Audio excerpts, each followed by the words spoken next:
नमस्कार प्यारे बच्चों, welcome to quantum learning Varanasi. मैं आपका अपना नीलेश सर। तो कैसे हैं आप लोग? आई होप सभी बच्चे मस्त होंगे। तो इस वीडियो को जो बच्चा हमारे चैनल पे आया है आज देखने, वो या तो 12th वाला होगा या तो ड्रॉपर वाले होंगे, है ना भाई? आप ही लोग आए होंगे इस वीडियो को देखने। बड़ा ही बेहतरीन सा कॉन्सेप्ट लेकर मैं आपके सामने आ रहा हूं। अच्छा, इससे पहले मैंने न्यूटन्स लॉस ऑफ मोशन डाल दिया, ठीक है। 11th में ड्रिफ्ट वेलोसिटी भी मैंने जो 12th का है वो भी डाल दिया, करंट इलेक्ट्रिसिटी का। और हमने क्या डाल रखा है, रिलेटिव मोशन के बारे में बता रखा है, रेनमैन प्रॉब्लम। तो ये जो वीडियो की हम सीरीज लाए हैं बच्चों, इसमें हम क्या कर रहे हैं कि हम वो जो इंपॉर्टेंट टॉपिक्स होते हैं ना, जो मुद्दे मुद्दे के टॉपिक्स होते हैं, उनको पढ़ेंगे। उससे रिलेटेड बोर्ड्स के टॉपिक के क्वेश्चन करेंगे, बोर्ड्स के पास नीट के करेंगे, नीट के बाद मेंस के क्वेश्चन करेंगे। तो सारी वैरायटी ऑफ क्वेश्चंस के साथ इस पूरे पूरे कॉन्सेप्ट्स को समझने की ये छोटी सी पहल। लगभग मैंने ऐसा देखा है कि वाईटी पे ऐसा बड़ा कम है कि जैसे कूलम्स लॉ है उसको कराया, या तो बोर्ड्स के लिए ही है तो वो पूरी पूरी बातें बोर्ड्स की कर रहे हैं, ठीक है। या तो किसी ने मेंस के लिए किया है तो उन्होंने पूरी बातें मेंस की कर रखी हैं। तो जिसने नीट के लिए किया है तो वो पूरी नीट की। इसमें क्या है ना कि इसमें आपको पूरा का पूरा कॉन्सेप्ट समझाऊंगा। पहले कूलम्स लॉ क्या है, उससे रिलेटेड जितने केसेस बनते हैं सब समझा डालूंगा, ठीक। उसके बाद मैं आपको एक प्रॉब्लम दो प्रॉब्लम बोर्ड्स के लेवल पे कराऊंगा। फिर उसके बाद दिखाऊंगा कि कैसे क्वेश्चंस का लेवल उठता चला जाता है। तो बड़ा ही बेहतरीन सा टॉपिक है। क्लास 12th की शुरुआत ही इसी से होती है। लेकिन कूलम्स लॉ को जानने से पहले ना हम एक बहुत ही प्यारा सा टॉपिक जान लेते हैं, जिसको कहते हैं चार्ज। समझे भाई लोग? एक बहुत ही बेहतरीन सा टॉपिक है जिसे हम कहते हैं चार्ज कहते हैं। समझना बहुत ध्यान से कि सर ये चार्ज क्या होता है। सर क्या जो हम मोबाइल की बैटरी चार्ज करते हैं क्या ये वही वाला चार्ज है? बिल्कुल सही बात आपकी मैं मान सकता हूं, आप सही भी हो सकते हैं। क्या सर ये वो चार्ज है जो हमारी इन्वर्टर की बैटरी होती है? हाँ, ये वो चार्ज है। या सर ये वो वाला चार्ज है कि इलेक्ट्रॉन जो नेगेटिव चार्ज होता है, प्रोटॉन जो पॉजिटिव चार्ज होता है? क्या इस चार्ज की हम बात कर रहे हैं क्या? हाँ, लगभग हम चार्ज की बात कर रहे हैं। तो व्हाट इज चार्ज? देखो, सबसे पहले तो अगर मैं जानूं चार्ज क्या होता है, चार्ज एक फंडामेंटल प्रॉपर्टी होता है किसी भी मैटर का। It is a fundamental property of matter. किसी भी मैटर के फंडामेंटल प्रॉपर्टी को हम क्या कहते हैं? चार्ज कहते हैं। देखो भाई, इसको रिप्रेजेंट किया जाता है क्यू से, और इसकी एसआई यूनिट होती है कूलम।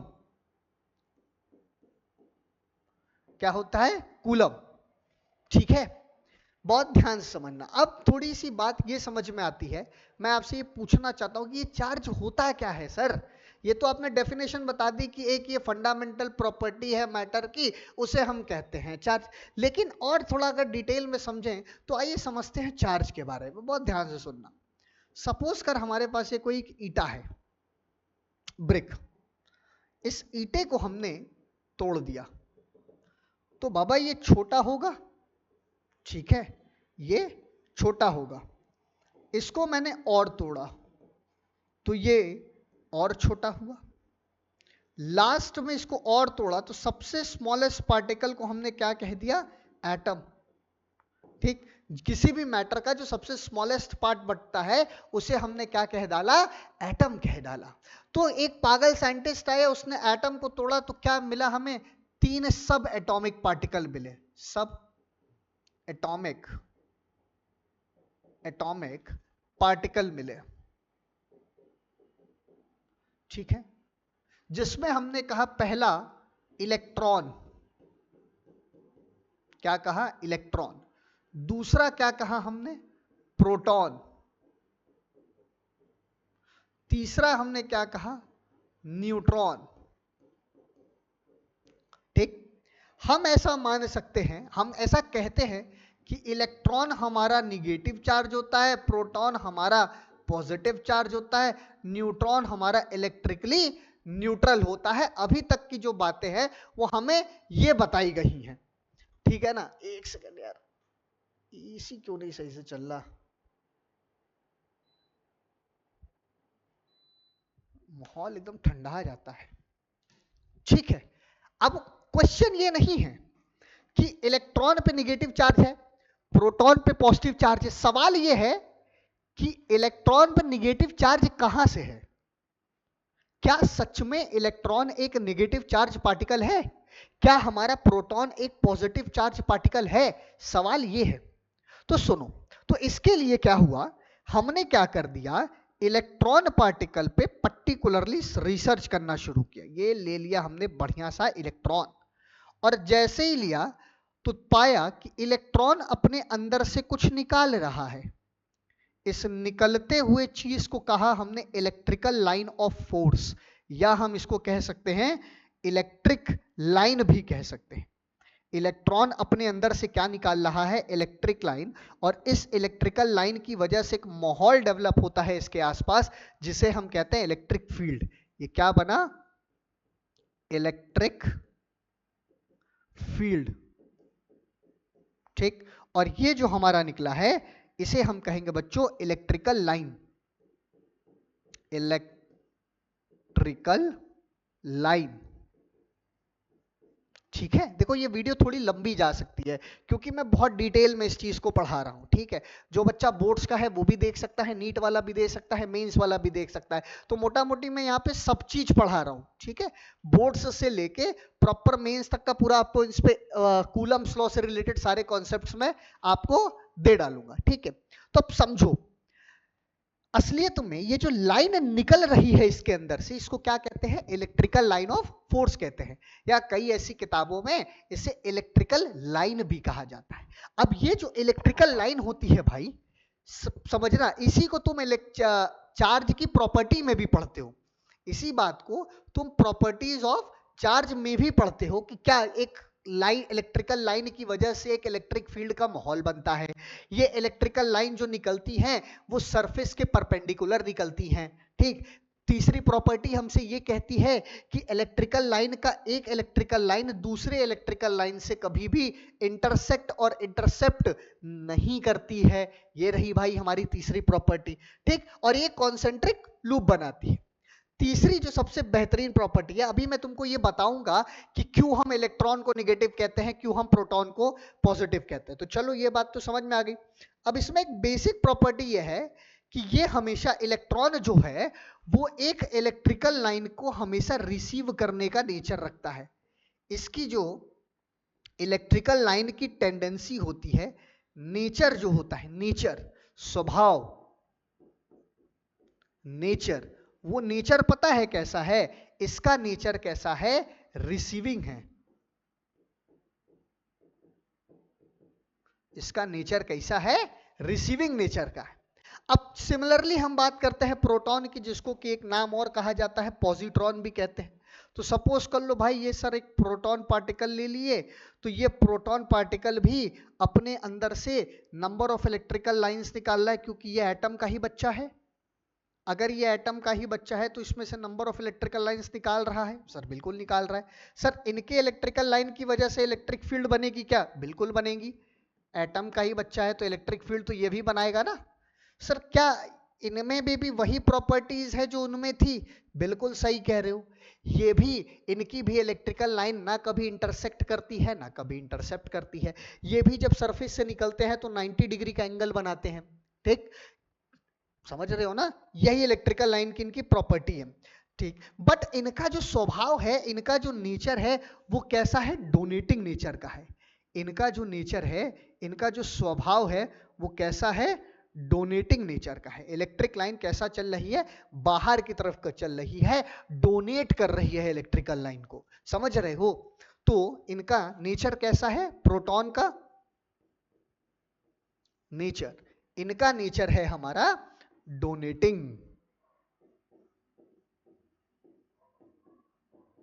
इनका डोनेटिंग नेचर है, इनका रिसीविंग नेचर है, इनका डोनेटिंग नेचर है। यही कारण है कि एक का इलेक्ट्रिकल लाइन का जो नेचर है वो रिसीविंग है, और जबकि दूसरे का क्या है, डोनेटिंग। तो असलत में क्या हुआ, असल में क्या होता है, इसीलिए हम कहते हैं कि दो डिफरेंट चार्ज पार्टिकल आपस में क्या करते हैं, अट्रैक्ट करते हैं। जबकि ये इलेक्ट्रिकल लाइन को डोनेट करने की टेंडेंसी रखते हैं, ये इलेक्ट्रिकल लाइन को रिसीव करने की टेंडेंसी रखते हैं, जिनकी वजह से इन दोनों के बीच में क्या होता है, अट्रैक्शन होता है। सर बिल्कुल सही बात। सर ये बताओ ना, इस पे प्लस और इस पे माइनस कहां से आया? अब मेरी बात ध्यान से सुनना, एकदम मुन्ना, एकदम ध्यान से सुनना। बात ये है कि मेजॉरिटी ऑफ प्रॉपर्टी तो इन दोनों में सेम है, ठीक है? मेजॉरिटी ऑफ प्रॉपर्टी तो क्या है, दोनों पार्टिकल्स में सेम है, लेकिन इनका जो नेचर है, या हम ये कह सकते हैं इनका जो नेचर है वो इनके रिस्पेक्ट में अपोजिट है। बोलो हाँ या ना? भाई प्रोटॉन का जो नेचर है वो इलेक्ट्रॉन के रिस्पेक्ट में क्या है, अपोजिट है। तो ड्यू टू अपोजिट नेचर हमने due to sign convention electron को नेगेटिव कह दिया, जबकि प्रोटॉन को पॉजिटिव कह दिया। अब मेरी बात बहुत ध्यान से सुनना, असलियत में इन पे कोई चार्जेस नहीं होते हैं, समझे? असलियत में इलेक्ट्रॉन और प्रोटॉन पे कोई चार्जेस नहीं होते हैं। इलेक्ट्रॉन नेगेटिव चार्ज होता है with respect to the proton, and proton positive charge होता है with respect to the electron. असलियत पिन पे कोई माइनस और प्लस थोड़ी लगाया गया है। ये साइन कन्वेंशन के रूल की वजह से हम इस चीज को फॉलो करते हैं कि electron is the negative charge particle with respect to the proton, and proton is the positive charge particle with respect to the electron. अरे भाई, अगर ऐसा ना होता तो इनके मैग्नीट्यूड की अगर हम चर्चा करें तो मैग्नीट्यूड ऑफ प्रोटॉन कह लो चाहे इलेक्ट्रॉन कह लो, कितना होता है, 1.6 इंटू 10⁻⁻19 कूलम ही तो है, प्लस माइनस। भाई इन पे चार्जेस तो दोनों पे 1.6 इंटू 10⁻⁻19 कूलम है ना, बट ये डिफरेंस क्या बताता है, इनका नेचर इनके रिस्पेक्ट में अपोजिट है, इनका नेचर इनके रिस्पेक्ट में अपोजिट है। तो ड्यू टू साइन कन्वेंशन हम ये मान लेते हैं कि electron is the negative charge particle with respect to the proton, and proton is the positive charge particle with respect to the electron. क्योंकि तुमने कभी भी इलेक्ट्रॉन की जो तुलना होती है वो तुमने कभी भी किसी और पार्टिकल के रिस्पेक्ट में देखी ही नहीं होगी। हमेशा हम इलेक्ट्रॉन की तुलना प्रोटॉन के रिस्पेक्ट में करते हैं और प्रोटॉन की तुलना इलेक्ट्रॉन के रिस्पेक्ट में करते हैं।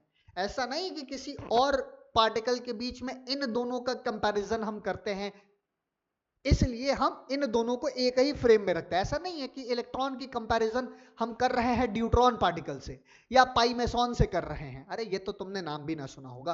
अच्छा, जिसने सुना है बहुत अच्छी बात है, नहीं सुना है और अच्छी बात है। ठीक है, तो बात समझ में आई कि नहीं आई? पक्का ना? कोई कंफ्यूजन किसी का? नहीं कंफ्यूजन। अच्छा, इसी वजह से मेरी बात ध्यान से सुनना, इसी वजह से एक पॉजिटिव चार्ज और एक नेगेटिव चार्ज में अट्रैक्शन होता है बहुत ज्यादा। क्यों? क्योंकि ये इलेक्ट्रिकल लाइन को डोनेट करता है और ये भाई साहब इलेक्ट्रिकल लाइन को क्या करते हैं, रिसीव करते हैं। तो अगर आप हमेशा एरो की तरफ ध्यान दीजिए तो पॉजिटिव से इलेक्ट्रिकल लाइन निकलती हुई आपको जाएगी, जबकि नेगेटिव वाले में इलेक्ट्रिकल लाइन रिसीव करती हुई आएगी। बोलो क्या इसी फिनोमिना को हम क्या कहते हैं? बहुत ही जबरदस्त अट्रैक्शन। अरे बोलो हाँ या ना भाई, मजा आया नहीं आया? अगर हम सेम सेम चार्ज रख दे तो ध्यान से सुनना, मान ले पॉजिटिव पॉजिटिव रख दिया, ठीक है, तो ये भी इलेक्ट्रिकल लाइन को रिपल करेगा, ये इसको रिपल करेगा। ये दोनों चार्ज पार्टिकल्स अपने अपने एक दूसरे के सेम नेचर के चार्ज के इलेक्ट्रिकल लाइंस को रिपल करेंगे। तो इस फिनोमिना को हम क्या कह देंगे? रिपल्शन, मतलब दुश्मनी। समझ में आई बात? सेम नेचर होने की वजह से आपस में ये क्या करते हैं? रिपल करते हैं। क्यों करते हैं?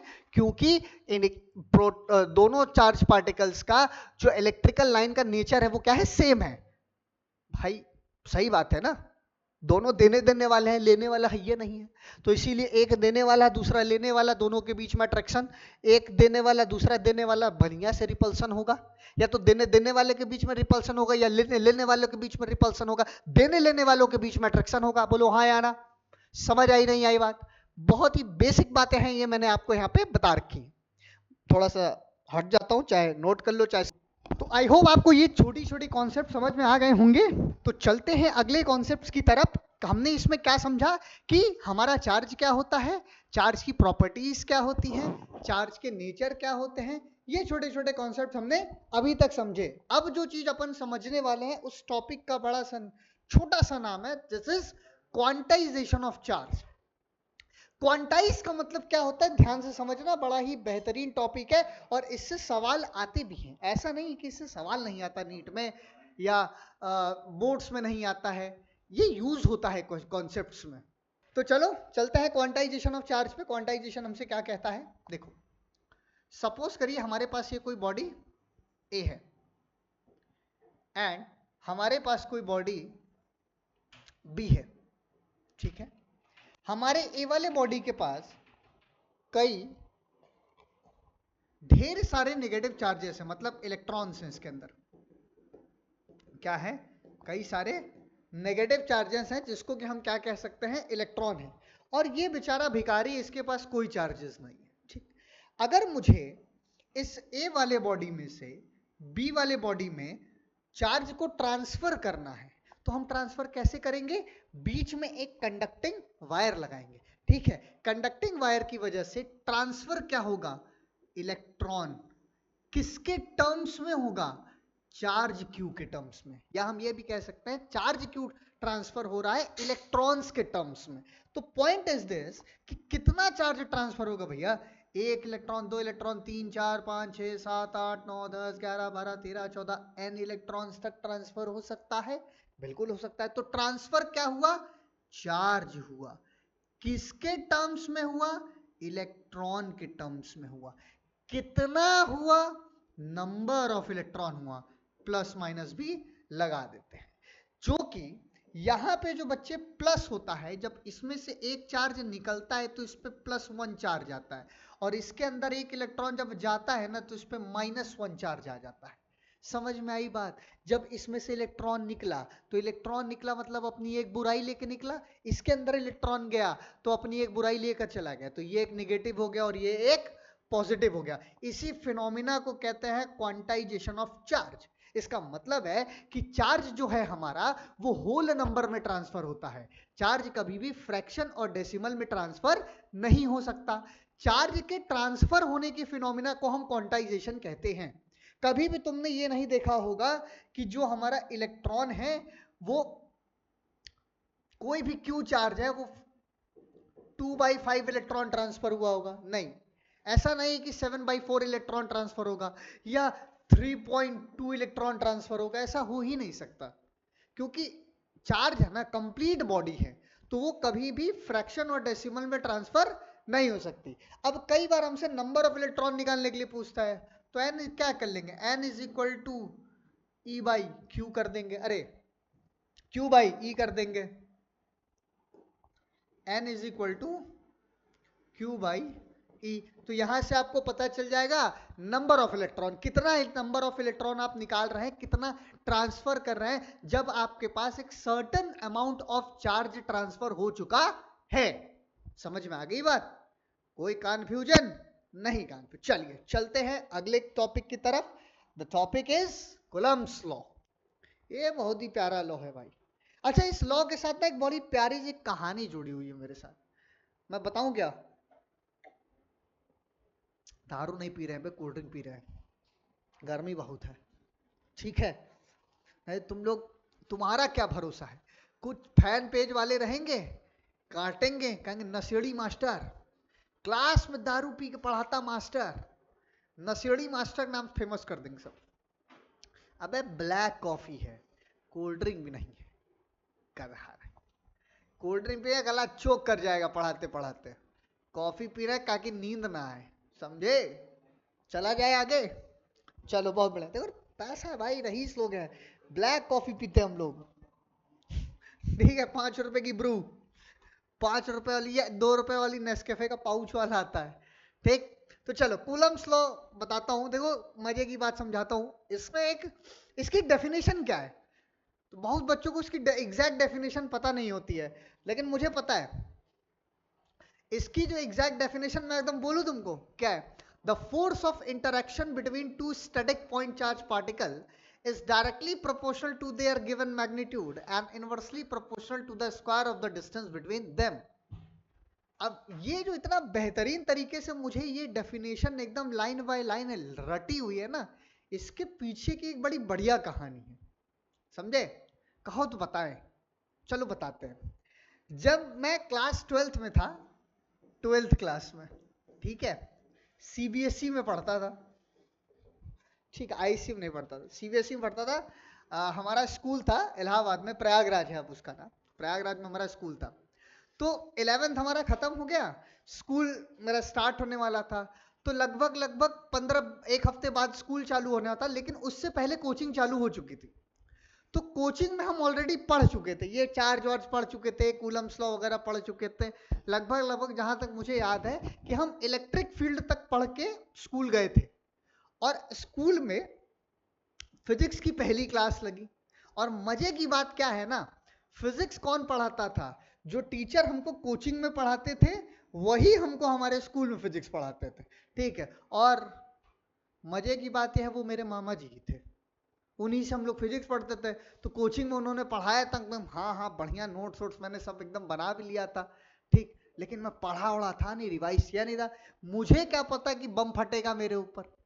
हुआ क्या, जैसे ही वो क्लास में एंटर किए, देन सुनो, जैसे वो क्लास, देखो ये बहुत ही बदमाश लड़का, एक लड़का है पार्थ, ठीक है, वो क्लास बैठा है एकदम, हम क्या बताएं, अब कह रहा है देखो मेरी काली जबान, ऐसा वो कहता है, उसको ऐसा लगता है। हाँ एक बार बोला था, पैनल वैनल बंद हो गया था, सब एकदम अफरा तफरी मच गई थी। तो खैर तुमको बताते हैं हुआ क्या। वो क्लास में एंटर किए, और जैसे ही वो क्लास में एंटर किए तो उन्होंने कूलम्स लॉ पढ़ाते पढ़ाते, मतलब बोर्ड पे लिखा कूलम्स लॉ, और उन्होंने कहा नीलेश जी खड़े हो जाइए। अब नीलेश जी खड़े हो गए, अब नीलेश जी को पता नहीं, कहा बताओ कूलम्स लॉ क्या था, हमको पता ही नहीं। मेरा एकदम दिमाग खराब हो गया, गजब बेइज्जती की है भाई साहब, भयंकर बेइज्जती। बेइज्जती ऐसे नहीं हुई, और तुमको बताते हैं, इतनी भयावह बेइज्जती हुई, मतलब क्लासरूम में खड़े करके रटवा रहे थे डेफिनेशन, जब तक मैं रटा नहीं मुझे बैठाया नहीं गया, और उसकी वजह से तब है और आज का दिन है, आज तक मुझे कूलम्स तो एकदम रटा हुआ है बेहतरीन। तो आओ समझते हैं ये कॉन्सेप्ट है क्या। बोर्ड्स में ये 3 से, सीबीएसई में ये 3 मार्क्स से लेके 5 मार्क्स तक में आ सकता है। देखो 3 मार्क्स में या तो सीधा सीधा कूलम्स लॉ कह देगा, 5 नंबर में अगर आपके पास अगर आता है, वैसे आएगा नहीं लेकिन आ गया, तो पूरा इसका वेक्टर फॉर्म तक आपको करना पड़ेगा, और उस पर 1 या 2 सवाल भी दे देगा। तो देखो है क्या कॉन्सेप्ट, क्या है ये कॉन्सेप्ट, ये कहा गया कि अगर मैं तुमसे ये बोलूं कि मेरे हाथ में 2 प्रोटॉन है, ठीक है, एक प्रोटॉन यहां है, एक प्रोटॉन यहां है, 2 पॉजिटिव क्यू चार्ज पार्टिकल्स लिए, और मैं ऐसे पास में लाके ऐसे इसको ऐसे छोड़ दे रहा हूं, तो तुम खुद बताओ ये पास आएंगे कि दूर जाएंगे? सर सेम चार्जेस है, ऑब्वियस सी बात है, इनमें रिपल्शन होगा, तो ये क्या होंगे, दूर जाएंगे। जब ये दूर जाएंगे मतलब क्या होगा, ध्यान से सुनना। सपोज कर एक Q1 चार्ज ले लिया, ये एक Q2 चार्ज ले लिया, ये, तो ये दोनों पास में हमने छोड़ा, तो ये इस पे फोर्स लगाएगा F1 2 पे, ये इस पे फोर्स लगाएगा F2 1 पे लगाएगा, जिसकी वजह से ये इधर की तरफ भागेगा, ये वाला चार्ज इधर की तरफ भागेगा। और अगर मैं ये मान लूं कि इनके बीच में टोटल डिस्टेंस कितना है R, ठीक, तो कह क्या रहा है भाई, लगना क्या है, लग तो फोर्स रहा है ना। अब फोर्स के पास क्या है, मैग्नीट्यूड होता है, और फोर्स के पास डायरेक्शन होता है। तो जब भी आप किसी भी फोर्स को निकालोगे ना, तो आपके पास हमेशा 2 फॉर्मूले आएंगे, एक उसके मैग्नीट्यूड का आएगा, एक उसके डायरेक्शन का आएगा। तो पहले मैग्नीट्यूड निकालते हैं। तो मैग्नीट्यूड जो निकाला गया वो ये कहता है हमसे कि लगने वाला force is directly proportional to mod of Q1 charges and mod of Q2 charges. मतलब जैसे जैसे आप चार्जेस की वैल्यू बढ़ाते जाएंगे, लगने वाला इलेक्ट्रोस्टैटिक्स फोर्स आपस में बढ़ता जाएगा। फिर क्या कहा, अगर F is inversely proportional to 1/r square, जैसे जैसे आप दोनों चार्जेस के बीच में डिस्टेंस को बढ़ाते जाएंगे, लगने वाला फोर्स घटेगा, या फोर्स बढ़ाएंगे तो डिस्टेंस घटेगा। समझ में आ रही है बात? अगर मैं इन दोनों चीजों को सेम पैरामीटर पे रख दूं, क्या कि F is proportional to Q1 Q2 by are square, then F is equal to, proportionality हटाएंगे, कांस्टेंट लगाएंगे K, Q1 Q2 by are square. यही है हमारा फॉर्मूला किसका? कूलम्स लॉ पे फोर्स निकालने का, फोर्स के मैग्नीट्यूड निकालने का। और इसकी यूनिट क्या होगी भाई साहब? न्यूटन ही होगी। ठीक है, इसकी एसआई यूनिट क्या होगी? न्यूटन ही होगी। बड़े ध्यान से समझना। सर ये के क्या है? अब सुनो, के को कहते हैं इलेक्ट्रोस्टैटिक कांस्टेंट। इसकी वैल्यू होती है 1/4 पाई एप्सिलॉन नॉट।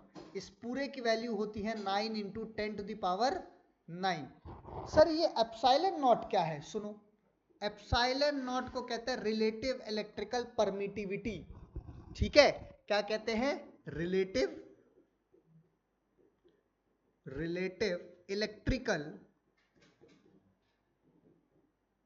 परमिटिविटी।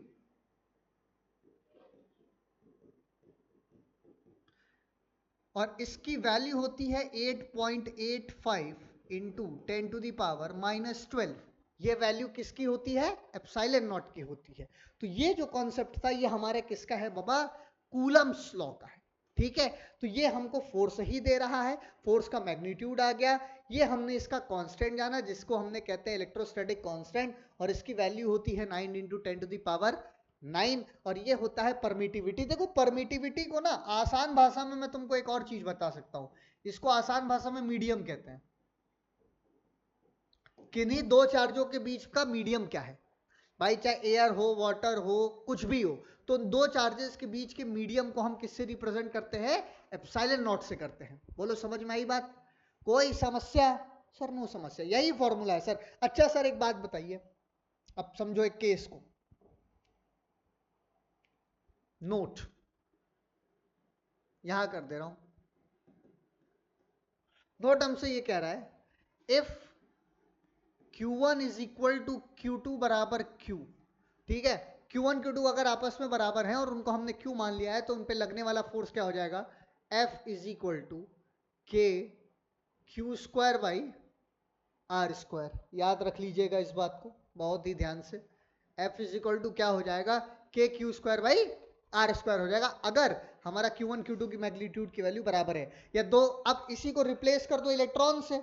अगर इस चार्ज को आपने रिप्लेस कर दिया इलेक्ट्रॉन से, ठीक है, तो फॉर्मूला क्या मिल जाएगा? F इज इक्वल टू के E square by are square. खत्म। तो ये E की वैल्यू तो यहां हमेशा फिक्स होती है। अगर हमारी E की वैल्यू फिक्स है तो यहां पे आप क्या कर देंगे?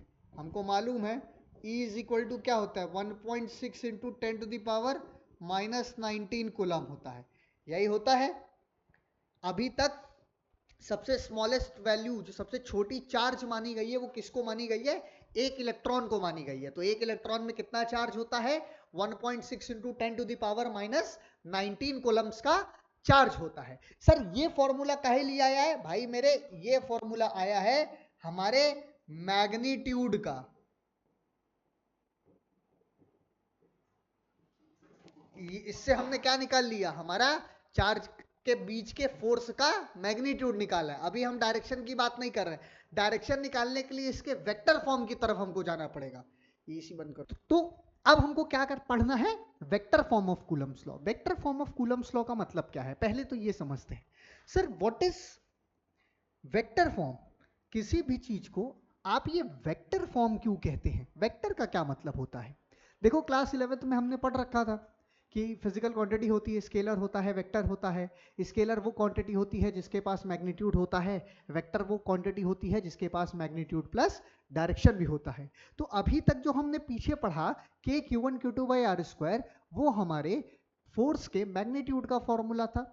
लेकिन अब हमें जो पढ़ना है वो हमारे फोर्स के मैग्नीट्यूड के साथ साथ डायरेक्शन के फॉर्मूले के बारे में पढ़ना है। अगर हमसे कहा जाए कि हमारा जो फोर्स लग रहा है, एक तो कितना लग रहा है, दूसरा किधर लग रहा है। जब आपसे कहता कहा जाता है कि कितना लगता है, तो आप सिंपल ये फॉर्मूला लगा दोगे, F is equal to K mod of Q1 mod of Q2 upon R square. तो ये आपको क्या दे देगा, मैग्नीट्यूड दे देगा। क्या दे देगा हमको, फोर्स का मैग्नीट्यूड देगा। लेकिन अगर हमसे ये पूछता है मैग्नीट्यूड के साथ साथ डायरेक्शन बताइए, तब हमको क्या पता चलेगा।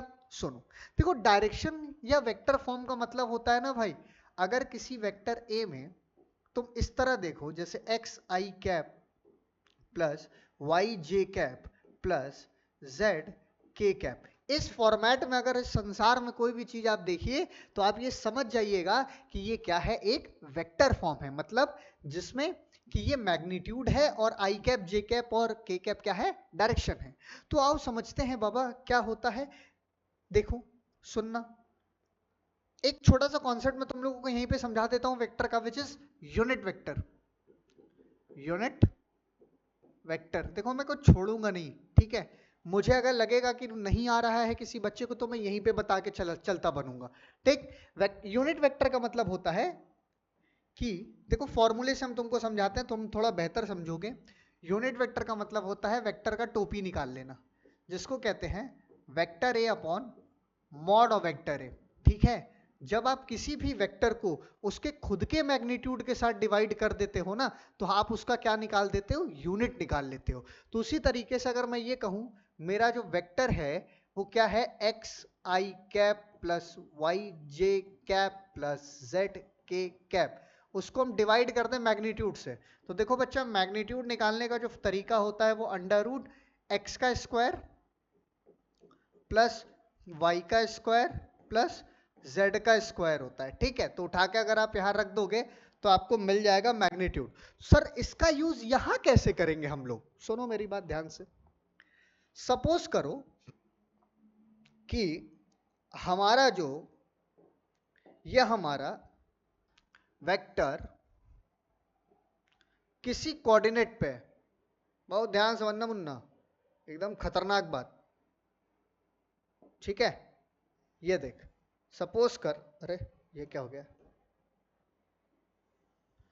सपोज कर ये हमारी क्या है, कोऑर्डिनेट, ये एक्स एक्सिस ये वाई एक्सिस, इसके यहां पे हमारे पास एक Q1 चार्ज रखा है, एक Q2 चार्ज यहां पे रखा है, ठीक। मैंने अगर ये कहा कि हमारा एक Q1 चार्ज यहां पे रखा है, Q2 चार्ज यहां पे रखा है, तो क्या तुम मुझे ये बता पाओगे क्या कि ये हमारा जो चार्ज है वो एग्जैक्टली किस एक्सिस पे रखा है। सर नहीं, सर नहीं बता सकते। ये हमारा जो चार्ज है, ये चार्ज हमारा किसी x y कोऑर्डिनेट पे है सर।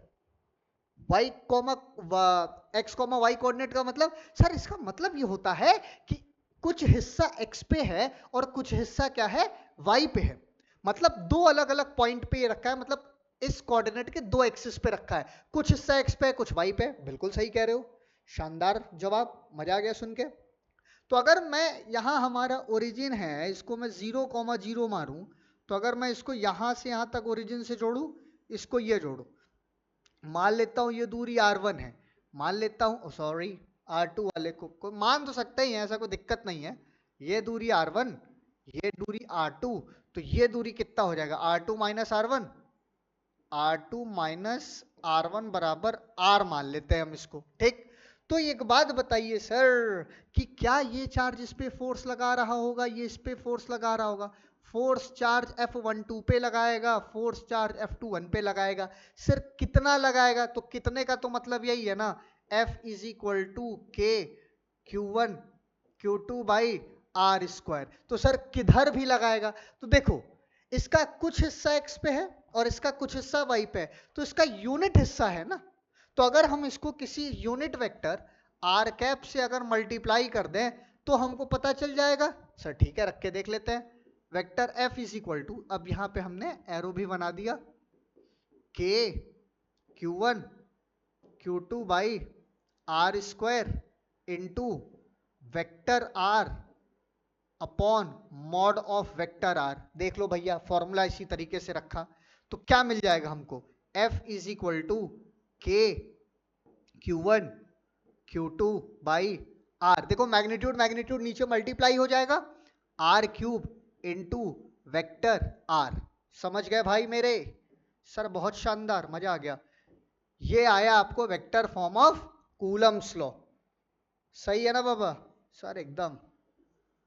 और एक बात और, सबसे इंपॉर्टेंट बात कि ये जो वेक्टर आर होगा ये कैसा होगा, एक्स आई कैप प्लस वाई जे कैप प्लस जेड के कैप के टर्म्स में होगा। ये चीज याद रख लेना, ये जो वेक्टर आर है ये एक्स आई कैप प्लस वाई जे कैप जेड के कैप के टर्म्स में होगा। तो ये जो आपको फॉर्मूला आया ये आपको आई कैप जे कैप के कैप आपको क्या बता रहा है, मैग्नीट्यूड के साथ साथ डायरेक्शन भी बता रहा है। बोलो हाँ बात ही समझ में नहीं आई? सर बहुत शानदार बात, मजा आ गया, बेहतरीन, एकदम मजा, एकदम खतरनाक वाली बात। सर 2 कॉलेज टॉपिक है, इसमें क्या ही मजा ले रहे हो भाई? देखो इस पे सवाल बढ़िया आते हैं, ठीक है, वेक्टर फॉर्म पे सवाल बढ़िया आते हैं, ये चीज याद रख लेना। चले आगे, चलो अगला आता है भाई सुपर पोजिशन ऑफ चार्ज। ये बहुत ही प्यारा बेहतरीन सा टॉपिक है, आई होप सबको बहुत प्रेम से समझ में आएगा ये टॉपिक कि क्या कहता है, principle of super position of charge. अच्छा सुपर पोजिशन का मतलब क्या होता है, सुनना मेरे ध्यान से।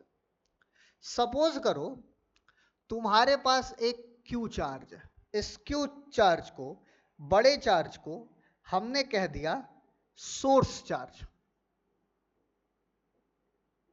सोर्स चार्ज, ठीक। अब इससे कुछ दूरी पे, समझ रहे हो ना बाबा, इससे कुछ दूरी पे हमने एक छोटा चार्ज रखा Q1, इससे कुछ दूरी पे हमने एक छोटा चार्ज रखा Q2, फिर इसी तरीके से कुछ दूरी पे हमने छोटा चार्ज रखा Q3, और कुछ दूरी पे इसी तरह बहुत सारे चार्जेस रखे Q1। तो बहुत ध्यान समझना मेरी बात, यहां से यहां तक की दूरी हम क्या मान सकते हैं, R1, यहां से यहां तक की दूरी मान लिया R2, यहां से यहां तक की दूरी मान लिया R3, और ये दूरी हो गई हमारी Rn, ठीक है। तो समझने वाली बात यहां क्या है कि ये वाला जो Q1 चार्ज है इस सोर्स चार्ज पे अपनी तरफ से फोर्स लगाएगा, बोलो हाँ या ना? बिल्कुल लगाएगा। ये Q2 चार्ज जो है वो अपनी तरफ से इस सोर्स चार्ज पे अपनी फोर्स, इलेक्ट्रोस्टैटिक फोर्स लगाएगा, सर बिल्कुल लगाएगा। ये वाला चार्ज भी इस पे अपनी तरफ से फोर्स लगाएगा, सर बिल्कुल लगाएगा। सर तो जितने ढेर सारे चार्जेस होंगे इसके इर्द गिर्द अगर हम चार्जेस को रख दें तो क्या सारे चार्जेस इस पे फोर्स लगाएंगे? बिल्कुल लगाएंगे। लेकिन क्या इस पे बेचारे पे नेट चार्ज बढ़ जाएगा कि नहीं बढ़ जाएगा? बोलो हाँ या ना? पक्का ना? अगर मैं ये मानूं इनकी वजह से फोर्स लगा F1, इनकी वजह से फोर्स लगा F2, इनकी वजह से फोर्स लगा F3, और इनकी वजह से फोर्स लगा Fn, ठीक। तो इन्होंने तो अपना इंडिविजुअल फोर्स लगाया ना भाई, Q1 ने तो अपना इंडिविजुअल फोर्स लगाया, Q2 ने अपना इंडिविजुअल फोर्स लगाया, Q3 ने अपना इंडिविजुअल फोर्स लगाया, Q1 जितने भी थे सबने अपना अपना इंडिविजुअल फोर्स लगाया। अब मान ले तेरे क्लास में कोई बहुत ही सुंदर कन्या है, मान लेते हैं तेरे क्लास में कोई सुंदर कन्या है, सर बार बार कन्या ही क्यों कहते हो, पुरुषों को क्यों नहीं कहते? चल ठीक है, पलट दिया खेल, रिवर्स आज से मेरी क्लास में। मान लेते हैं हमारी क्लास में कोई एकदम भयानक चॉकलेट बॉय है, एकदम खतरनाक वाला, एकदम गोरा चिट्टा मासूम सी शकल वाला, एकदम प्यारा सा लौंडा बैठा है हमारी क्लास में, और क्लास की 15-20 लड़कियां हैं जो उसको, भाई तू मेरी कॉपी से कॉपी कर ले, तू मेरी कॉपी से कॉपी कर ले, तू मेरी कॉपी से कॉपी कर ले, सबने उसको अपनी अपनी कॉपी दी। मान ले उसके फिजिक्स की नोट्स नहीं कंप्लीट है, सबने उसको अपनी अपनी कॉपियां दी। अरे बोल हाँ या ना? तो क्या उसके पास नेट कॉपी बढ़ गई? हाँ या ना बोलना पड़ेगा भाई। इसके ऊपर नेट कॉपियां उसके पास तो ढेर सारी हो गई ना, लेकिन क्या इसने इसकी कॉपी दी? क्या नहीं, इसने अपनी कॉपी दी, इसने अपनी कॉपी दी, इसने अपनी कॉपी दी। समझ रहे हो ना मेरी बात? हर कोई चाहता है कि मैं उससे दोस्ती कर लूं, मेरे कॉपी से नोट्स कर ले, क्योंकि नया नया लौंडा स्कूल में आया है, बहुत ही खतरनाक सा लड़का है। समझ रहे हो ना मेरी बात को? अब कॉपी को तुम किसी भी चीज से XYZ चीजों से रिप्लेस कर सकते हो। तो इस बेचारे के पास नेट फोर्स बढ़ा, नेट चीजें बढ़ी, लेकिन इसके इंडिविजुअल पे कोई फर्क नहीं पड़ा। तो इस पे नेट फोर्स निकालने के लिए हम क्या करेंगे? अरे सिंपल है सर, वेक्टर फोर्स तो वेक्टर क्वांटिटी होती है, तो क्या कर देंगे? F इज इक्वल टू, हम ये F नेट लिख दें, ये F टोटल बराबर इनकी वजह से फोर्स लग रहा है F1 plus F2 plus F3 plus dot dot dot dot plus Fn। मतलब जितने भी लोग हों, इनको चाहे जितनी चॉकलेट दे दें, इनके पास चॉकलेट की मात्रा या कॉपी की मात्रा बढ़ती जाएगी कि नहीं बढ़ती जाएगी? बोलना पड़ेगा भाई, हाँ या ना। सर जोड़ेंगे कैसे? अरे यार बहुत ही शानदार सी बात है भाई, एक बात बता। तो F1 की वजह से जो फोर्स लगा वो कितना लगा? मान लेते हैं F1 की वजह से जो फोर्स लग रहा है, F1 और Q की वजह से, K Q Q1 by R1 का होल स्क्वायर, और F2 की वजह से मान लो लग रहा है ये वाला R2 की Q2 की वजह से K Q Q2 by R2 का होल स्क्वायर। अब दोनों को उठा के जोड़ दो F नेट निकालने के लिए। F नेट निकालने के लिए क्या करोगे? अंडर रूट, फॉर्मूला क्या होता है सर दो वेक्टर को जोड़ने का? Under root a square plus b square plus 2ab cos theta. अरे हाँ ना बोलना पड़ेगा, पक्का? कोई कंफ्यूजन? रख दिया हमने के Q1, भाई Q1 की वैल्यू रख दी, ठीक है? F1 F2, अरे फॉर्मूला ले लोगे ना, F नेट बराबर F1 का स्क्वायर प्लस F2 का square plus 2F1 F2 cos theta. अरे बोलो हाँ या ना? Where theta is the angle between the two forces. भाई दो फोर्सेस के बीच में लगने वाले बीच का एंगल को हम थीटा मान लेंगे, और उठा के रख दो Q1 R1 का square plus K Q Q2 by R2 का होल स्क्वायर प्लस 2 इंटू, अरे यार यहाँ मुझे लग रहा है छोटा पड़ जाएगा, तो तुम समझ जाना यहाँ एक तरह cos थीटा। तो इस तरीके से F नेट निकल जाएगा। अगर हमें एंगल निकालना है तो याद करो, मान लो कि अगर मैं तुमसे बोलूं एक नोट, अरे इसको समझ जाना। अगर मैं तुमसे ये बोलूं कि एक बॉडी पे एक फोर्स इधर लग रहा है, एक फोर्स इधर लग रहा है, सपोज करना भाई F1 इधर लग रहा है या F2 इधर लग रहा है, तो इनका रिजल्टेंट इधर होगा F नेट, F नेट इधर होगा। किसी दो वेक्टर के बीच का एंगल थीटा, और ये एंगल क्या हो जाएगा? मान लेते हैं अल्फा। तो इसका रिजल्टेंट का डायरेक्शन निकालने का क्या फॉर्मूला है? सर आसान सा तो है, क्योंकि ये स्लोप के बराबर होता है, स्लोप स्लोप स्लोप के बराबर होता है। स्लोप किसके बराबर होता है? tan थीटा के। तो इधर देख लो भाई, क्या करेंगे? tan alpha is equal to, formula लगा देंगे b sin theta, F2 sin theta upon F1 plus F2 cos theta. अरे बोलो हाँ या ना? तो अल्फा की वैल्यू अगर आपको निकालनी होगी तो अल्फा इज इक्वल टू क्या कर लेंगे? tan inverse F2 sin theta upon F1 plus F2 cos theta. अरे बोलो हाँ या ना? भाई बहुत शानदार सा टॉपिक है ये, डायरेक्शन निकल गया। देखो मैं तुमको एक और बात बताता हूं, बहुत ही शानदार बात। जब भी आप कभी भी किसी भी सवाल में डायरेक्शन निकालने की बात करी जाती है, जब भी कहीं पे भी आपसे डायरेक्शन निकालने की बात करी जाती है, आप हमेशा किसकी तरफ जाते हैं? एंगल की तरफ, ठीक है?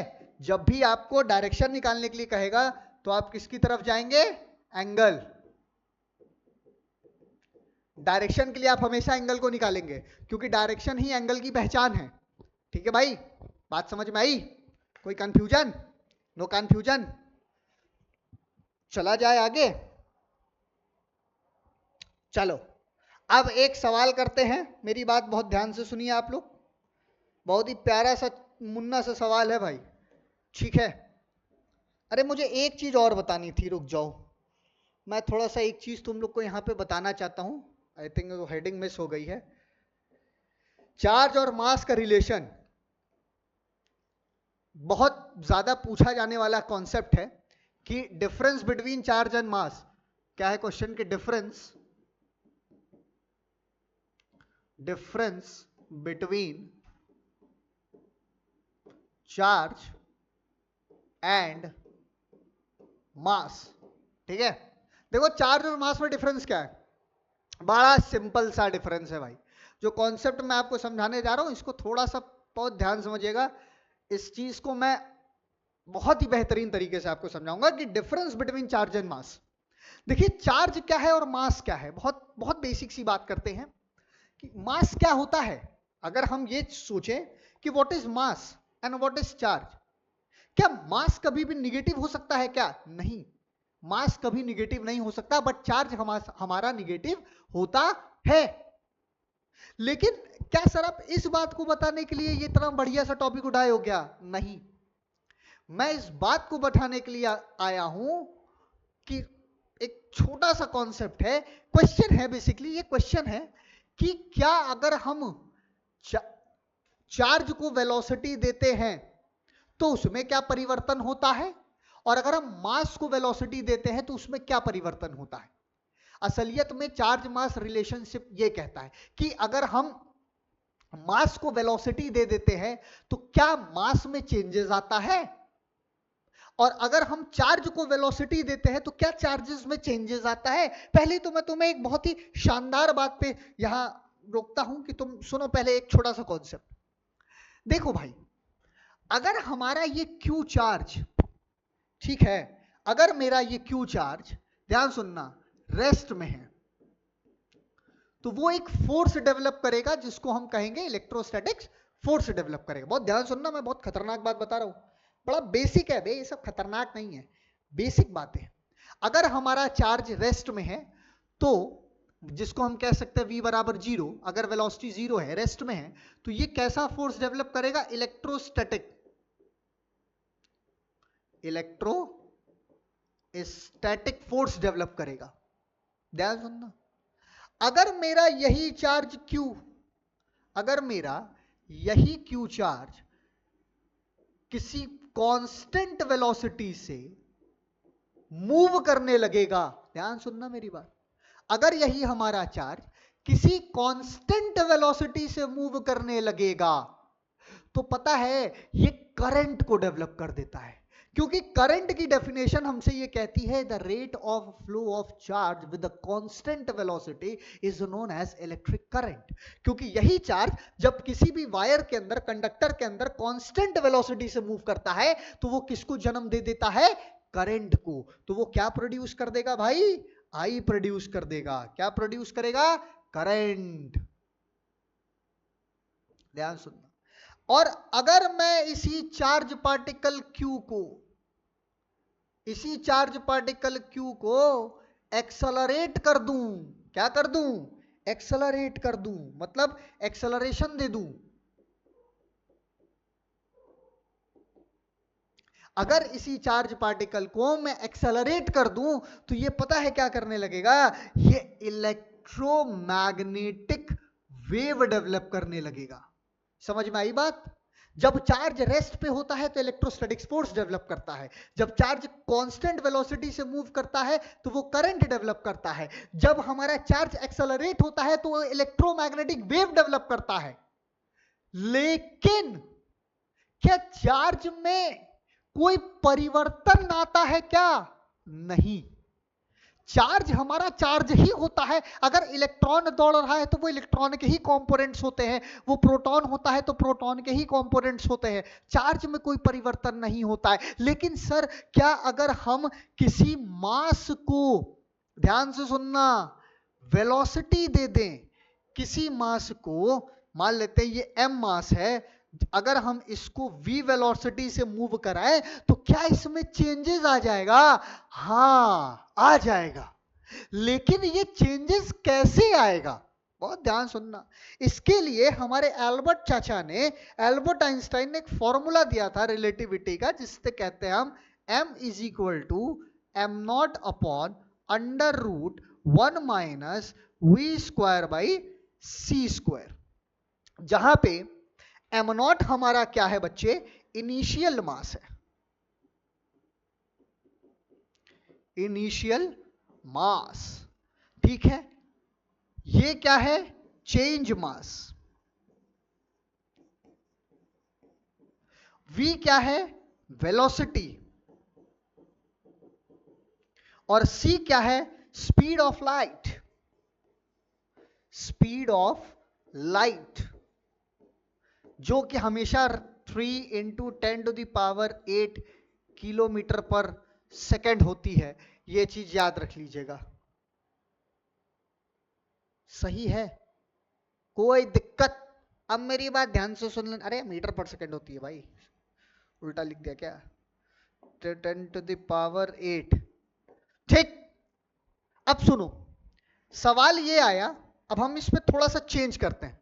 इस मास को हम लाइट की स्पीड से मूव करा के देखते हैं। चलो देखते हैं। m is equal to M not upon √1 minus, मतलब किसी भी मास को हमने वेलोसिटी किसके बराबर दे दी, लाइट के स्पीड के। कितना दे दिया, 3 × 10⁸ का होल स्क्वायर अपॉन 3 × 10⁸ का होल स्क्वायर। ये कैंसिल होके 1 बचेगा, बचेगा क्या, m is equal to M not upon √1 minus 1। क्या बचा भैया डिनोमिनेटर में, 1 माइनस 1 बचा सर, मतलब 0, मतलब क्या बचा, 0। तो m is equal to M not upon √0। इसका मतलब मैथ हमसे ये कहती है कि अगर किसी फंक्शन के डिनोमिनेटर में 0 आ जाता है तो वो फंक्शन क्या हो जाता है, अनडिफाइंड हो जाता है। क्या हो जाता है, अनडिफाइंड, पता ही नहीं है क्या हो गया। सर ये कैसी बात है, लेकिन सुनो, मास को तो हम क्या मानते हैं, मास को तो हमारी फिजिक्स में न्यूटन ने क्या कहा, मास कांस्टेंट होता है। मास कैसा होता है, कांस्टेंट होता है, मास कभी भी बदल नहीं सकता है, वो एक्सेलरेशन ड्यू टू ग्रेविटी के साथ मिलके वेट बना देता है ना भाई। तो मास कांस्टेंट है, लेकिन अब हम देख रहे हैं कि मास वेरिएबल हो गया, अनडिफाइंड हो गया। जो चीज कांस्टेंट है वो अनडिफाइंड कैसे हो गई, इसी को तो कहते हैं रिलेटिविटी। यही है मास और वेलोसिटी का रिलेशन। इसी बात को एल्बर्ट आइंस्टाइन ने प्रूफ किया था, और इस बात के लिए एल्बर्ट आइंस्टाइन को नोबेल प्राइज मिला था बाबा। समझ में आया, E is equal to mc² तो है ही है। इस फॉर्मूले के लिए भी एल्बर्ट आइंस्टाइन को क्या मिला था, नोबेल प्राइज मिला था। तो सच में क्या है, कॉन्सेप्ट ये कहता है कि चार्ज वेलोसिटी पे डिपेंड नहीं करता है, जबकि मास वेलोसिटी पे डिपेंड करता है। लेकिन कंडीशन ये है कि क्या मास हमारा 200 किलोमीटर प्रति घंटा, 500 किलोमीटर प्रति घंटा, 10,000 किलोमीटर प्रति घंटे की रफ्तार से फेंकेंगे तो वेरी करेगा क्या, नहीं करेगा। वो वेरी कितने पे करेगा, वो वेरी करेगा जब आप उसको स्पीड ऑफ लाइट के बराबर देंगे। ठीक है, जब आप स्पीड ऑफ लाइट के बराबर देंगे तो हमारा मास क्या हो जाएगा, इनफाइनाइट हो जाएगा या इंफिनिटी हो जाएगा, अनडिफाइंड हो जाएगा। सर क्या ये बढ़ रहा है या घट रहा है, देखो ना बढ़ने की बात हो रही है ना घटने की बात हो रही है। इंफिनिटी इज द अनडिफाइंड, हमको पता नहीं चला। समझे बाबा, समझ आई बात? अरे हाँ ना बोलना पड़ेगा अगर ये कॉन्सेप्ट बढ़िया लगा तो सबको। ठीक है, नोट कर लीजिए, आगे चलते हैं। चलिए भैया, एक बड़े ही प्यारे से शानदार से सवाल की तरफ चलते हैं। ये सीबीएसई लेवल का सवाल है, मैं पहले बता दूं, मतलब बोर्ड लेवल का। अब ये बोर्ड लेवल का सवाल हमसे क्या कहता है, आओ समझते हैं, जस्ट अ मिनट।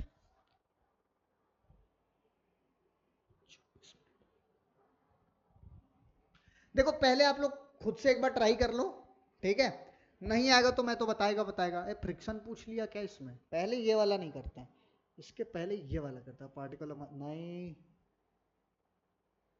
ये वाला करते हैं पहले, मैं वही तो कहा, ये वाला करते हैं। बड़ा ही प्यारा ठीक ठाक से सवाल है, सुनो क्वेश्चन क्या कह रहा है हमसे। देखिए क्वेश्चन करने का सबसे बेहतरीन तरीका मैं आप लोगों को सिखा रहा हूँ। जिन लोगों को नहीं पता है कि मैं क्वेश्चंस वगैरह कैसे कराता हूँ, थोड़ा सा अगर आप लोग नए आए मेरे वीडियो पे तो आप लोग को मैं समझाऊं कि क्वेश्चन करने से पहले ना भाई, क्वेश्चन में दिया हुआ मसाला देख लीजिए कि माल मसाला क्या दे रखा है। सुनो, अब सवाल को पढ़ते हुए मसाले को लिखते चलते हैं। गिवन जिसको कहते हैं, जिस मसाले को मैं क्या कहता हूँ, गिवन। क्योंकि जब तुम खाना बनाता है कोई, या मम्मी लोग खाना बनाती हैं, तो सारे मसाले वसाले एक साथ रखते हैं ना। अब ऐसा तो है नहीं खाना बन रहा है और कहते नहीं जाओ मसाला लेकर आओ, अरे ऐसा होता है, ऐसा भी होता है, लेकिन वो 1-8% या छोटी मोटी चीजें मिस होती हैं। हम मेजर मेजर मसाले हमारे पास होते हैं, ठीक। तो देखो क्या रहा है, the electrostatic force of repulsion between two positively charged ion is equal charges इतना न्यूटन। मतलब लगा रहा है, देखो न्यूटन में दे रखा है, मतलब फोर्स दे रखा है। तो पहला मसाला तो मिल गया कि सरकार फोर्स दे रखा है कितना, 3.7 इंटू 10⁻⁹ न्यूटन का फोर्स लग रहा है, ठीक है। When they are separated by a distance of 5 angstrom, देखिए सुनिए मेरी बात, मीटर के अलावा अगर किसी और यूनिट में अगर डिस्टेंस दे रखी है तो आप उसको सबसे पहले क्या करेंगे, मीटर में कन्वर्ट कर देंगे। तो मीटर में कन्वर्ट करने के लिए आप क्या करेंगे, 10⁻⁻10 से मल्टीप्लाई। तो डिस्टेंस आर दे रखा है 5 इंटू 10⁻⁻10 मीटर कर देंगे, जिससे कि एंगस्ट्रॉम हमारा किस में कन्वर्ट हो गया, मीटर में कन्वर्ट हो गया। How many electrons are missing from each ion, मतलब हाउ मेनी इलेक्ट्रॉन्स, मतलब नंबर ऑफ इलेक्ट्रॉन्स आपसे पूछ रहा है, एन की वैल्यू। अब बताओ बाबा तुम क्या करोगे। देखो आपके पास फॉर्मूला क्या है, सुनिए सर, हमारे पास एक प्यारा सा फॉर्मूला है सर इलेक्ट्रोस्टैटिक्स का, भी थोड़ी देर पहले बताया आपने, F इज इक्वल टू के Q1 Q2 by are square. Sir दो चार्जेस, देखिए चार्ज की वैल्यू दे रखा है क्या सर, कह रहा है क्वेश्चन, द इलेक्ट्रोस्टैटिक फोर्स और repulsion between two positively charged ion carrying equal charges. Sir मतलब वो कह रहा है कि मैं इक्वल चार्जेस रख रहा हूं, मतलब कि sir Q1 is equal to Q2 बराबर Q मान लेते हैं, बहुत शानदार। तो सर इसके लिए भी तो आपने फॉर्मूला बताया था क्या, कि F is equal to K Q square by are square. तो एक बात बताइए कि पूछा क्या है आपसे निकालने के लिए, आपसे पूछा है नंबर ऑफ इलेक्ट्रॉन। तो नंबर ऑफ इलेक्ट्रॉन के पास जाने के लिए आपके पास एक ही तरीका है, quantization of charge, which is Q is equal to plus minus NE, तो N is equal to Q by E, यही फॉर्मूला है। लेकिन आपके क्वेश्चन में आपको चार्ज की बात नहीं दे रखी है और आपसे कहा है कि दो चार्जेस है इक्वल मैग्नीट्यूड के। तो सबसे पहले आप चार्ज को फाइंड करेंगे, फिर E से डिवाइड कर देंगे। E तो फिक्स वैल्यू है भाई, A तो हमारी फिक्स है, which is 1.6 into 10⁻⁻19 coulomb, fix है ना, रख दो। तो यहां से Q की वैल्यू हम निकाल लें सबसे पहले, बोलो Q निकालेंगे ना, तो फॉर्मूला क्या आएगा, FR बाई के, Q स्क्वायर बराबर F R बाई के, यही मिला। तो Q की वैल्यू क्यों हो गई, under root FR square by K, FR square by K, बोलो हाँ या ना, पक्का FR स्क्वायर बाई के, कोई दिक्कत वाली बात, सर रही दिक्कत वाली बात। अब यहां से अगर Q आ गया तो Q की वैल्यू रख दीजिए N is equal to Q की वैल्यू क्या रख देंगे, under root FR square by K upon 1.6 into 10⁻⁻19 coulomb. देखो फोर्स पता है तुमको, फोर्स पता है, ये रख दो, R पता है, ये रख दो, K की वैल्यू पता है ना, 9 इंटू 10⁻9 होती है K की वैल्यू, उठा के रख दीजिए, आंसर आ जाएगा। आंसर देखिए आएगा आपका, मैं बता देता हूं कितना, 2 इलेक्ट्रॉन। N की वैल्यू कितनी आएगी, N इज इक्वल टू 2 आएगा, ये याद रख लीजिए, मैं ऑलरेडी सॉल्व करके रखा हूं क्वेश्चन को, ठीक। तो मैं यहां पे आपको अप्रोच सिखा रहा हूं बार बार, कि क्वेश्चन के अप्रोच को आप कैसे हैंडल करेंगे। अगर आप पहले ही न्यूमेरिकल वैल्यूज रख देते, सुनना मेरी बात ध्यान से, अगर आप बहुत पहले न्यूमेरिकल वैल्यू रख दोगे ना, तो आप कैलकुलेशन में परेशान हो जाओगे। तो आप देखो आखिरी स्टेप तक आओ। अब यहां पे एरर के चांसेस कम है, इधर उधर करने में एरर हो सकता है, जिन बच्चे की कैलकुलेशन बहुत स्ट्रांग नहीं है वो यहां पे एरर कर सकते हैं, इसमें कोई दिक्कत वाली बात नहीं है। तो नोट कर लीजिए, अगला क्वेश्चन करते हैं भाई। मैं हटता हूं स्क्रीन से, आप लोग नोट मतलब सॉल्व पॉज करके सॉल्व करिए, फिर मैं बताता हूं, ठीक। चलो हम करें, चलो देखो सॉल्व किया जाए। Solution question, two particle each having a mass of 5 gram, मतलब दोनों पार्टिकल है जिसका मास आपको दे रखा है 5 ग्राम। अब ग्राम दे रखा है तो उसको किलोग्राम में कन्वर्ट कर लीजिएगा। And charge is 1.6 into 10⁻⁻7 kilo, और Q की वैल्यू दे रखी है आपको 1.0 इंटू 10⁻⁻7 कूलम, ठीक है। Stay in a limiting equilibrium the horizontal table, मतलब वो किसी एक हॉरिजॉन्टल टेबल पे चार्ज लिमिटिंग इक्विलिब्रियम में रखा हुआ है, ठीक है, with the separation of 10 centimetre, मतलब आर आपको सेपरेशन दे रखा है 10 सेंटीमीटर, मतलब इसको भी आपको मीटर में करना पड़ेगा, बोलो हाँ या ना। तो तुरंत डेटा को चेंज करो, तो ये कितना हो गया, मास को चेंज कर लीजिए सबसे पहले, 5 ग्राम मतलब 10⁻³ तो ये हो जाएगा 5 इंटू 10⁻³ ठीक है, तो ये क्या हो जाएगा 0.1। अब कह रहा है the coefficient of friction between the coefficient of friction between each particle.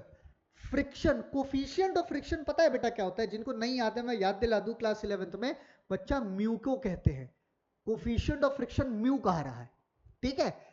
The table is the same, find the value of mu, देखो कह रखा है कि आपको म्यू निकालना है। अब आप म्यू निकालने के लिए क्या करोगे, सुनो मेरी बात ध्यान से। देखिए फ्रिक्शन क्या होता है, फ्रिक्शनल फोर्स होता है कि F is directly proportional to R बोले तो क्या होता है, नॉर्मल रिएक्शन, जो कि mg के बराबर होता है। तो F is equal to mu R होता है भाई, mu is equal to F by R होता है, mu is equal to F by R. तो फोर्स बता दीजिए, नॉर्मल रिएक्शन बता दीजिए, दोनों को डिवाइड कर देंगे। तो हम करेंगे क्या, फोर्स पहले निकाल लेते हैं electrostatics, F is equal to K Q1 Q2 by are square, यहां से आप फोर्स निकाल लीजिए, चार्ज की वैल्यू रखिए, कांस्टेंट की वैल्यू रखिए, तो आपका फोर्स लगभग आएगा कितना, मैं बता रहा हूं, रुक जाओ मैंने कर रखा है, 0.0098 न्यूटन, इतना फोर्स आ जाएगा, फोर्स आ जाएगा। नॉर्मल रिएक्शन आपको पता करना है, नॉर्मल रिएक्शन कितना होता है भाई, mg के बराबर होता है, mg नॉर्मल रिएक्शन किसके बराबर होता है, R इज इक्वल टू किसके होता है, mg। मास को 9.8 से मल्टीप्लाई कर दीजिए, मास कितना है आपका, कितना दिया, हाँ ये मास को 9.8 से मल्टीप्लाई कर दीजिए और इस वैल्यू में रख दीजिए, आपको फ्रिक्शन की वैल्यू पता चल जाएगी। तो लगभग जो आपका म्यू आएगा वो 0.18 आएगा, याद रखना, और फ्रिक्शन हमेशा 1 से नीचे ही आता है, ये चीज याद रखना भाई, क्वेश्चन में बहुत प्यारी बात कही है, समझ आया। चलो नोट करो अगले सवाल की तरफ, आप लोग ट्राई करिएगा फिर मैं बताऊंगा, चलो करो। देखो ये क्वेश्चन क्या कह रहा है, देखो मैं तुम लोगों को ना, तुम लोग को हो सकता है किसी बच्चे को ये मन में आ जाए, कह रहे यार ये पूरा सॉल्यूशन तक नहीं जाते हैं, लिख देते हैं। देखो एक बात बताएं, हम ना तुम्हें कॉन्सेप्ट सिखाने आ रहे हैं भाई, एक सेकंड, मैं आप लोगों को कॉन्सेप्ट सिखाने आ रहा हूं, मैं तुम्हें स्पून फिटिंग नहीं कराने आ रहा हूं, मैं आपको यहाँ पे स्पून फिटिंग नहीं कराऊंगा, मैं आपको क्वेश्चन का कॉन्सेप्ट समझा दे रहा हूँ, हर चीज करा दूंगा, मैं कभी भी तुम लोगों को आंसर तक लाके नहीं दिखाऊंगा, वहां तक पहुंचना आपकी जिम्मेदारी है, कैलकुलेशन करना आपकी जिम्मेदारी है, जब तक आप नहीं करोगे भाई तुमको नहीं आएगा, ठीक है। ये स्पून फिटिंग वाला काम बंद करो, बाकी टीचर्स करते हैं भाई, मुझे उस बात से कोई आपत्ति नहीं है, सबका अपना अपना तरीका है, लेकिन मुझे ऐसा लगता है कि मैं बच्चों को स्पून फिटिंग नहीं करूंगा, मैं खाना पका के दे दूंगा, थाली में परोस के उनके सामने रखो, खाओगे भाई तुम, क्योंकि आंसर तक तुम्हें पहुंचने आना चाहिए। अगर तुम आंसर तक नहीं पहुंच पा रहे हो ना, तुम क्या मतलब है यार, फिर ना तो तुम बोर्ड्स के रहोगे ना तो तुम जेई में रहोगे, समझे। तो चलो इस क्वेश्चन का कॉन्सेप्ट समझते हैं। कह रहा है a particle of mass m and carrying a charge -q is moving around a positive, अब मैं तुम्हें इस क्वेश्चन को नए मतलब से समझाता हूं, +q along a circular path of radius, prove that the period of revolution of -q charge about +q is given by इतना, मतलब आंसर आपको दे रखा है। पहली बात तो यार नीट का बच्चा इस क्वेश्चन को एकदम, मैं एकदम गारंटी से कह रहा हूं यार, ऑलरेडी नीट PYQ है यार, ये क्वेश्चन नीट में आ चुका है ऑलरेडी, और ये CBSE के लिए भी है। अब ये प्रूफ करने को कह रहा है, मतलब बोर्ड्स में अगर आपसे पीरियड ऑफ रिवॉल्यूशन पूछा होता तो यही आंसर होता 4 ऑप्शन में से, ये क्वेश्चन सर्कुलर मोशन के साथ मिला के दे दिया है आपको। अगर मल्टीपल कॉन्सेप्ट है इस क्वेश्चन में, सुनना बड़ा ही सरल है, ठीक है, बहुत ही सरल कॉन्सेप्ट है, बहुत ज्यादा। हम तुम्हें इसको एक नए तरीके से समझाते हैं। मान लो इस -q को हम मान लेते हैं इलेक्ट्रॉन, सुनना भाई, और इस +q को हम मान लेते हैं प्रोटॉन, ठीक। इस -q को हमने क्या मान लिया, इलेक्ट्रॉन, और हमने +q को क्या मान लिया, प्रोटॉन। या पॉजिट्रॉन, जो भी। अब क्वेश्चन क्या कह रहा है सुनो।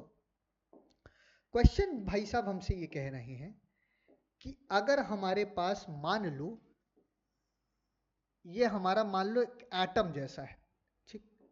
अब इस एटम के अंदर ध्यान समझना भाई, इस एटम के अंदर मान लीजिए सेंटर पे बैठा है हमारा एक चार्ज जिसे हमने कहा प्रोटॉन, यही कह रहा है प्लस क्यू के अबाउट, ठीक। सेंटर पे हमने हमारे प्लस क्यू भाई साहब को बैठा दिया और हमने हमारे ऑर्बिट पे हमने अपने इलेक्ट्रॉन को किसी v रफ्तार से ऐसे घुमा दिया, घूम रहा है, मार टुचुक टुचुक घूम रहा है, एकदम मस्त, एकदम बेहतरीन सर्कुलर मोशन कर रहा है, ट्र ट्र घूमे जा रहा है, घूमे जा रहा है, घूमे जा रहा है। बहुत ध्यान से सुनना भाई, बहुत ध्यान से सुनना, मुन्ना मेरे ध्यान से सुनना, ये मेरे मामा कहते थे, मुन्ना ध्यान से सुनना। तो सुनो, अब ये अगर चक्कर काट रहा है तो हमको पता है यहां से यहां तक की दूरी रेडियस आर होती है, पक्की बात है। अरे हाँ या ना यार, पक्का ना रेडियस। और यहां पे भी हमारा इलेक्ट्रॉन पार्टिकल यहां पहुंचेगा, मान लेते हैं इलेक्ट्रॉन यहां पे भी पहुंचेगा, ठीक है भाई, इधर से सर्कुलर मोशन कर रहा है हर पॉइंट पे। तो कोई भी पार्टिकल, सुन लो मेरी बात, ब्रह्मांड का कोई भी पार्टिकल सर्कुलर मोशन तभी कर पाता है, पॉसिबल होता है, और सर्कुलर मोशन करते समय उस पे दो फोर्सेस एक्ट करते हैं, एक सेंटर की तरफ करता है सेंट्रीपिटल और एक सेंटर के अवे करता है सेंट्रीफ्यूगल। ध्यान से सुनिएगा, जो सेंटर की तरफ करता है उसे कहते हैं सेंट्रीपिटल, मतलब लगने वाला फोर्स सेंट्रीपिटल, सेंटर की तरफ कितना, वो फोर्स होता कितना है, M V square by R. और जो बाहर की तरफ एक्ट करता है फोर्स सेंट्रीफ्यूगल, वो भी कितना होता है, M V square by R के ही बराबर होता है। बहुत ध्यान से, तो फोर्स किसके बराबर लग रहा है, सेंट्रीपिटल और सेंट्रीफ्यूगल के। वो फोर्स क्या है, अच्छा अंदर की तरफ हुआ जो फोर्स लग रहा है वो इलेक्ट्रॉन और प्रोटॉन के बीच में लग रहा है, मतलब इलेक्ट्रॉन प्रोटॉन को अट्रैक्ट कर रहा होगा या प्रोटॉन इलेक्ट्रॉन को अट्रैक्ट कर रहा होगा। मतलब अगर इन दोनों के बीच जो अट्रैक्शनल फोर्स लग रहा है वो कहीं ना कहीं सेंट्रीपिटल फोर्स के बराबर है। अरे सर सही बात है, मतलब सेंट्रीपिटल फोर्स क्या है बोले तो K Q square by are square बराबर, अरे मैं मान लेता हूं दोनों चार्ट सेम, ठीक है, M V square by R. पहले तो इस इक्वेशन को एकदम दंडवत प्रणाम कर लो। ये एक इक्वेशन तुमको समझ में आ गई कि नहीं आ गई, अरे बोलो हाँ या ना। K Q one Q two by are square बराबर, अगर मैग्नीट्यूड सेम है या नहीं है तो चलो तुम हम समझ रहे हैं, तुम्हारी दुविधा जो है ना गुरु मैं समझ रहा हूं एकदम। पेज हो जाएगा ना ये तो, अरे इसका पॉइंटरवा बड़ा छोटा कैसे होता है यार, हटाओ कोई दिक्कत नहीं है, मैं यहां तुमको कर देता है K Q one Q two by are square, ठीक है, which is M V square by R. तो तुम्हें निकालना है कैसा टाइम निकालना है। एक बात बताओ, इसे एक फॉर्मूला है, speed is equal to distance upon time, तो time equal to distance upon speed. तो तुम क्या यहां से स्पीड नहीं निकाल लोगे, अगर तुम यहां से स्पीड, तो पहले तो देखो ना आर स्क्वायर से आर गया ना, तो तुम्हारे पास बचा क्या, बचा हुआ डेटा क्या है, K Q one Q to मान लो बाई आर बराबर एम वी स्क्वायर। तो यहां से पहले आप v निकाल लीजिए, और डिस्टेंस कितना है सर, डिस्टेंस देखो सरकमफरेंस ऑफ सर्कल कितना होता है, 2 पाई आर के बराबर होता है, क्योंकि चार्ज पार्टिकल सरकमफरेंस पे ही तो चल रहा है। तो अगर ये सरकमफरेंस पे चल रहा है तो डिस्टेंस कितना है, 2 पाई आर के बराबर है, अपॉन यहां से वेलोसिटी निकाल के रख दो। इफ आप सॉल्व करेंगे तो you will get this answer.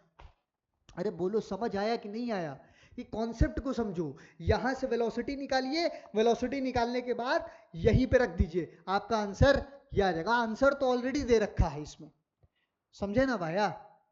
कोई दिक्कत वाली बात नहीं सर। देखो करना पड़ेगा भाई, करके आंसर बताना कि हाँ सर आया। बाकी कॉन्सेप्ट तो मैंने समझा दिया। देखो कॉन्सेप्ट यही है कि इलेक्ट्रोस्टैटिक्स फोर्स किसके बराबर हो गया? सेंट्रीपिटल या सेंट्रीफ्यूगल फोर्स के बराबर। It's mean electrostatics force is equal to centrifugal force, K Q1 Q2 by are square is equal to mv square by R. यही कॉन्सेप्ट है। v निकाला, फिर speed is equal to distance upon time में रख दिया, खत्म है। समझे?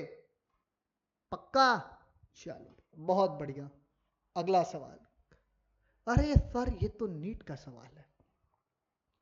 चलो नीट का सवाल। अरे सर अब तुम लोग से विनम्र निवेदन है, क्या ये वही प्रॉब्लम है जो मैंने एन लिखवाया था? एक बार पढ़ लो सब लोग, पढ़ो।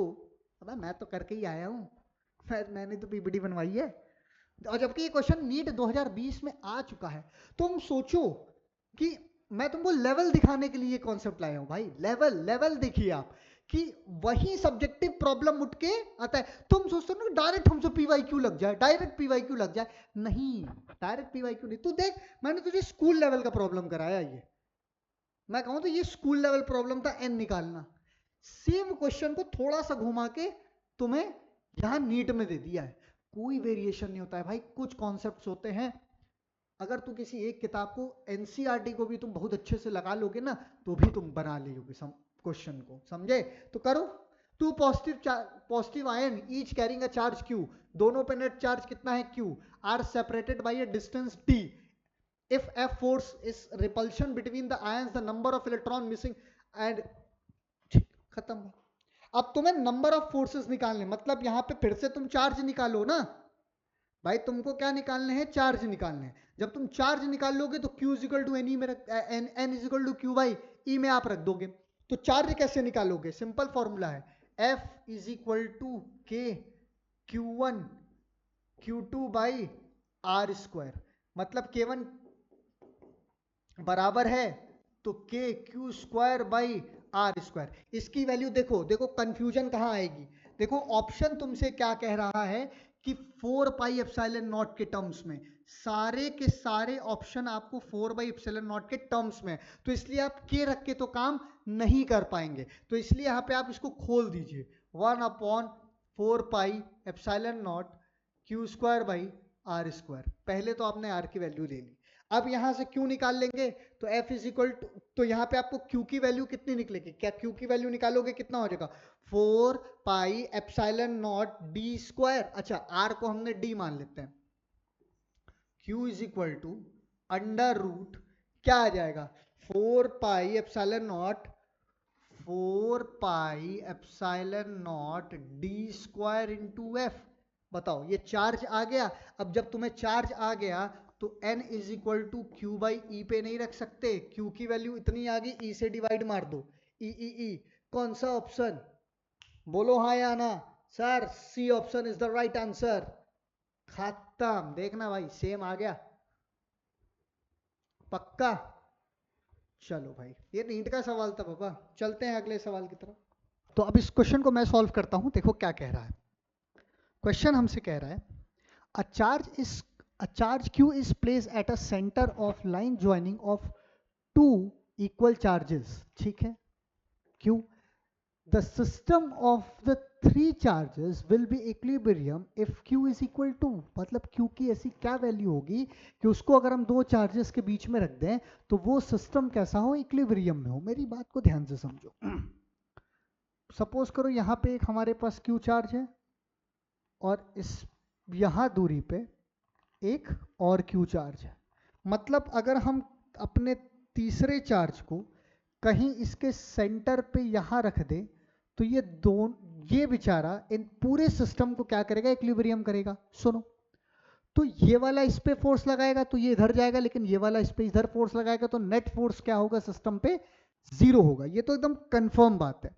तो अगर मैं आपसे ये बोलूं कि यहां से यहां तक की जो टोटल दूरी है, ये अगर मैंने r ले ली तो ये छोटी वाली दूरी कितनी हो जाएगी? r/2। ये हो गया r/2। तो भाई एक फोर्स हम ये कह सकते हैं जो नेट फोर्स होगा, ठीक है, 1/4 pi epsilon not Q square, इन दोनों के बीच में लगने वाला, मतलब q by are square plus 1/4 pi epsilon not q by r by 2 का whole square is equal to 0।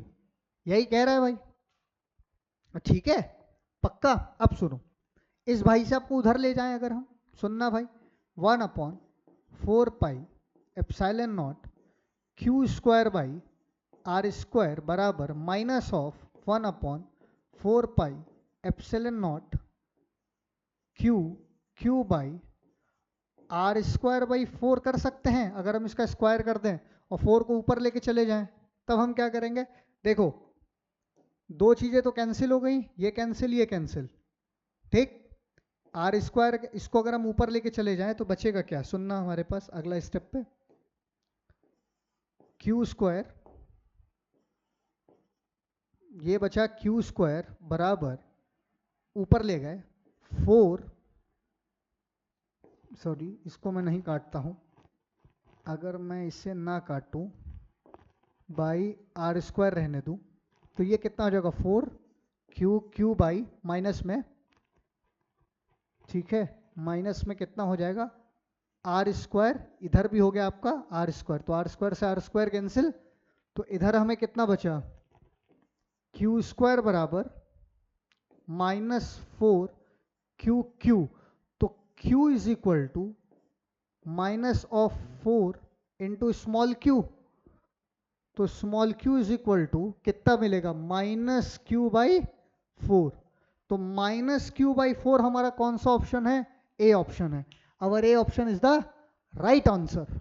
बस खत्म, बड़ा ही सरल सा सवाल था भाई। इस हमारे जो क्यू चार्ज है उसकी वैल्यू कितनी होनी चाहिए, -q/4 होनी चाहिए, तभी तो इसकी वैल्यू कितनी हो जाएगी -q/4 हो जाएगी, जिसकी वजह से ये पूरा क्या करेगा, इक्विलिब्रियम अचीव करेगा। बस बहुत सवाल है भाई इस पे, बहुत सवाल है। इस चार्ज को इधर उठा के रख दो, इस चार्ज को इधर लेके चले जाओ, समझे, बहुत सारे वैरायटी सवाल बनेंगे। चलो एक वैरायटी और अगली करते हैं। अच्छा, ये जो क्वेश्चन है आपका, ये पूछा गया है जेई मेन 2024 ऑनलाइन 5 अप्रैल मॉर्निंग शिफ्ट, ये मेंस वालों के लिए। अच्छा, जरूरी नहीं कि सर ये मेंस वालों के लिए ही है, ये नीट में भी पूछा गया क्वेश्चन है बाबा, ऐसा नहीं है कि नीट में नहीं आता है, नीट में भी आता है। तो चलो क्वेश्चन देखते हैं क्या कह रहा है। बड़ा प्यारा क्वेश्चन है बॉस, समझना। कह रहा है, in a hydrogen like system of ratio of coulombian force of gravitational force between an electron and proton is order. भाई इलेक्ट्रॉन एंड प्रोटॉन, ऑर्डर का क्या मतलब है, देखो सबसे पहले तो इस शब्द का मतलब, शब्द ऑर्डर का मतलब होता है 10 टू द पावर, ठीक है, 10 टू द पावर में XYZ जो भी हो उसको कहते हैं ऑर्डर। जैसे 2.5 इंटू 10 टू द पावर 6, तो ऑर्डर क्या है, 10 टू द पावर 6 है ऑर्डर।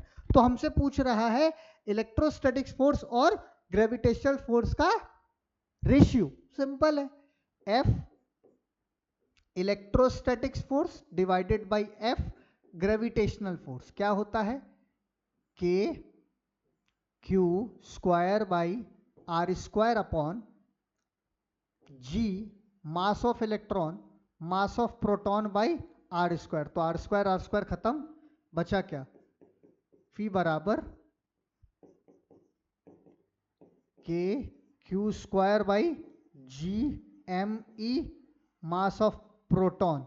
भाई सारी वैल्यू को उठा के आप सॉल्व कर दीजिए, जो आएगा वैल्यू पता होनी चाहिए।